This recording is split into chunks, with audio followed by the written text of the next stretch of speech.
Hi friends, എല്ലാവരുടെ വീട്ടിലും നേന്ത്രപ്പഴം ഉണ്ടാവും. നമുക്ക് ആ നേന്ത്രപ്പഴം കൊണ്ട് ഒരു സ്നാക്സ് ഉണ്ടാക്കിയാലോ? അതിന് വേണ്ടി 2 അണി വെല്ലം നമുക്ക് ഉരുക്കാൻ വെക്കാം. ആ സമയം 10 അണ്ടിപ്പരിപ്പും 10 ബദാമും ഒന്ന് നുറുക്കിയെടുക്കാം. പഴം ചെറുതായി നുറുക്കി വെക്കുക. 1/2 കപ്പ് തേങ്ങയും ചിരണ്ടി വെക്കുക.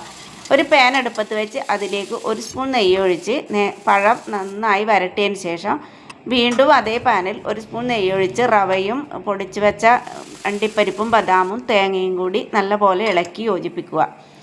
ഉരുക്കിയ വെല്ലവും കൂടി ഒഴിച്ച് നന്നായി ഇളക്കി അതിൽ വെള്ളം വറ്റുന്നത് വരെ ഇളക്കി യോജിപ്പിക്കുക.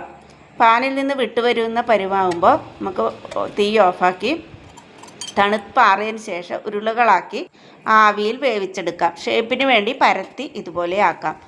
ബാക്കി വന്നത് ഞാൻ ഇലയിൽ പൊതിഞ്ഞ് ആവിയിൽ വെച്ചു. നല്ല ടേസ്റ്റുള്ള ഒരു വൈകുന്നേരത്തെ സ്നാക്സാണ്. കുട്ടികൾക്കും വലിയവർക്കും ഇഷ്ടപ്പെടുന്ന ഈ സ്നാക്സ് എല്ലാവരും ട്രൈ ചെയ്ത് നോക്കാൻ മറക്കരുതേ. Thank you.